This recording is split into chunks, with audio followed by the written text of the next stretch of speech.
ഹിന്ദുവിൻ്റെ ആചാരമാണല്ലോ, അതുകൊണ്ട് ഞങ്ങൾ വെട്ടും എന്ന് പറഞ്ഞ് ഇവിടെ കിടന്ന് പശുവിനെ തലങ്ങും വിലങ്ങും വെട്ടലാണ് ഇവരുടെ കമ്മികളുടെ പ്രശ്നം എന്ന് പറയുന്നത്, അല്ലെങ്കിൽ കമ്മികളുടെ പരിപാടി എന്ന് പറയുന്നത്. അതേസമയം അപ്പുറത്ത് എന്തെങ്കിലും ആചാരമുണ്ടെങ്കിൽ, ഇസ്ലാം സമുദായത്തിൽ എന്തെങ്കിലും ആചാരമുണ്ടെങ്കിൽ ഒരു കുഴപ്പമില്ല, അത് നമ്മൾ ചെയ്യാൻ പാടില്ല സഹോദര.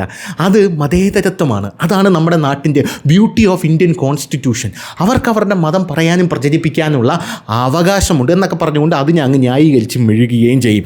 ഈ പശു എന്ന് പറയുന്ന സാധനം ബാൻഡാണ് പല സ്ഥലത്ത്. പിന്നെ നമ്മുടെ കേരളത്തിൽ പശു എന്ന് പറയുന്ന സാധനം ബാൻഡ് അല്ലെങ്കിലും പറയുന്നു നിങ്ങളത് ചെയ്യരുത്, അതിനെ വെട്ടരുത് എന്ന് പല ആൾക്കാരും പറയുന്നു. നമ്മുടെ പല പ്രമുഖ വ്ളോഗേഴ്സും കൊടികെട്ടിയ കമ്മി വ്ളോഗേഴ്സും ഇങ്ങനെ ഭയങ്കര അഭിമാനപൂരിതമായിട്ട് പറയുന്നത് കേട്ടു. ഞാനൊരു ചായക്കടയിൽ ചെന്നപ്പോൾ അവിടെ പോർക്കിരിക്കുന്നു, പോർക്ക് വാങ്ങിച്ച് ഞാനിങ്ങനെ വെട്ടി വിഴുങ്ങിക്കൊണ്ടിരുന്നപ്പോൾ തൊട്ടടുത്തിരുന്ന ആൾ ചായ കുടിച്ചുകൊണ്ടിരിക്കുന്നു. ഞാൻ അയാളുടെ പേര് ചോദിച്ചപ്പോൾ അയാളുടെ പേര് ഒരു മുസ്ലിം പേര്.